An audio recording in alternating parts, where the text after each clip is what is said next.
Hey guys, welcome back to the pod. Right now, as we speak, game five of the NBA Finals is taking place. Celtics have a chance to close it out in Boston.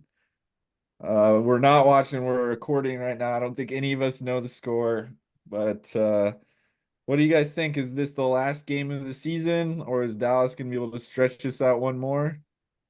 Anybody willing to make any wild predictions? I think by the time that this video gets uploaded, there's a good chance the NBA Finals and the NBA season will be over. I was really impressed with Dallas. I mean, it was like the third biggest victory in NBA Finals history. That was awesome. I'm glad that they showed out for a game in front of their fans. I think they did figure a few things out. I think Luca, maybe especially important for him as a young player who kind of has a little bit of instability in his emotion and the way that he plays the game. I think he did figure something out there that if he is unstable and if he whines and if he complains and if he lays on the floor while his man gets a wide open clutch three, they're going to lose the NBA Finals. And if he can stay in control and just tune it out and play the way that he plays, he's borderline unstoppable. I just think that they were in too big of a hole by the time he figured that out, and he doesn't have enough help. Kyrie has not been Robin in this series. He hasn't had a Robin period. He's a couple of the guys really stepped it up in that last game, game four. But again, it's just too little too Eric late. You're not Lively. coming back from 3-0. But, good show on game four. I think Luca figured some things out for the future. Series is over tonight. I sent you guys a text after I believe it was game three, and it is highest blow by percentage allowed on drives in a series in the last 10 years. Luca is the top three in all three just from this postseason. 2024 against the Thunder, 59% of drives on Luca are blow-bys. Against the Clippers, 65% of drives on Luca are blow-bys. Against the Celtics, 67, almost 68% of the time, somebody drives on Luca, it's a blow by to the basket. He's been a statue on defense.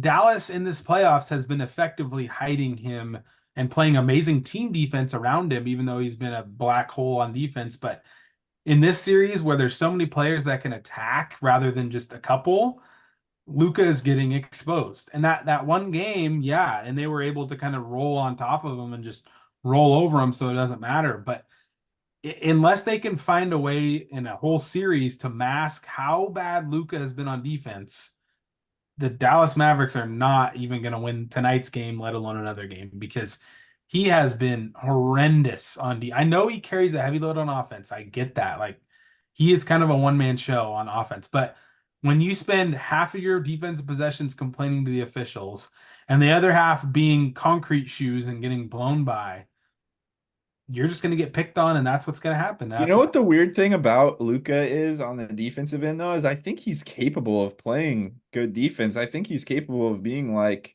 at least a solid defender, as evidenced in game four. I think he heard the calls, and played good defense. I watched the game and it seemed like he played great defense, I would say. I didn't see any blow-bys.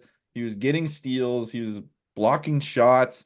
He wasn't letting guys by. He was moving his body, staying in front. If he would have just done this at least in game three, like I get the two losses in Boston.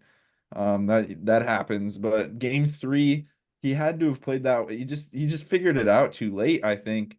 We'll see tonight. Obviously, maybe he'll continue to get blown by, and that game four was the anomaly rather than some changing of a defensive identity. But I think he's got the capability. I think it's one of those things of maybe using energy efficiently, and being in better shape, maybe. that's part of it, and also maybe picking his spots a little bit more on offense so he has the energy to be able to stay in front of his guys on defense. I think that's something every player has to learn, especially great players, that maybe their usage rate needs to come down a little bit in order to save their energy for times when it matters most, and when the team is trying to pick on you on defense and just being able to hold your own a little bit. I think he'll figure that out as we go, as his career progresses. But I just feel like it's like too little, too late in this particular finals. It's And Boston, every great player, or 95% of the great players have to learn that lesson at some point, though, that they get to that level where the intensity is just that much higher. There's no room to be laying on the ground complaining to the refs while they play 5-on-4 basketball. I mean, you can't do that in the NBA finals, obviously. I feel like you that's pretty obvious. I feel like he should have probably known that coming in, but maybe it's just a lesson you have to learn. you certainly can't do that against the Boston Celtics in the NBA Finals. When they That's got five pushing the ball. and they're just so good. I mean, that's the other piece of this. It's not all about Dallas. Hats off to Boston. They are a very well built team, very skilled, very unselfish play. I mean, they definitely live and die by the three, and that can be, that can be a problem. But man, they've got a lot of places to go with the ball.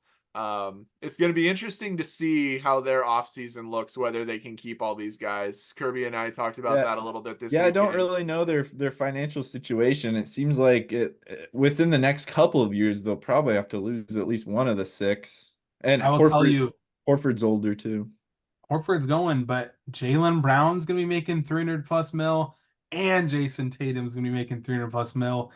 They're gonna have to gut it. I think this is their shot, and it's gonna be interesting later on. I mean, they're gonna be still good with those two guys alone, with them in their like prime. But if it doesn't boil out okay for them in the future, say around 2028, 2029, the Blazers do have their unprotected first round pick. Just throwing it out there, I'm not saying I wish bad luck on the Irish or on the Celtics in this case, but by then, can you just cool off maybe a little bit and not make seven Eastern Conference finals in a row or whatever, and the finals three times and just never have a down year?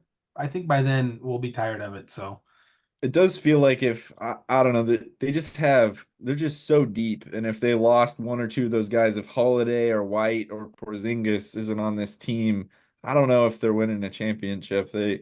Brown and Tatum have obviously gotten better as they've gotten older, and they've continued to figure it out.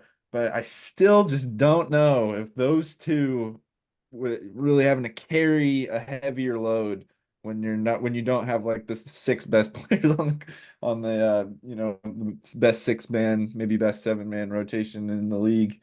I don't know what that would look like, but I could see them having potential issues if they do lose some of those guys. Yeah, But I don't. congratulate if they do win tonight. I guess I might be willing to go out on a limb and say that they will win tonight or in the near future and probably become NBA champions. Congratulations to the Celtics and their fans. I guess it isn't over yet, but if it is over, it's over. congrats, guys. Yep. All right. Thanks everyone for tuning in. Hope this is probably the last podcast of the regular season. It was a fun year. Great year of basketball, great playoffs. Thanks for Bring watching on the our draft. analysis. Yeah, now comes the exciting time of the year for us Blazers fans the last couple of years. Time when it really matters. The rubber meets the road. Draft coming up. We'll be reacting to that very soon. So stay tuned. Goodbye. Bye.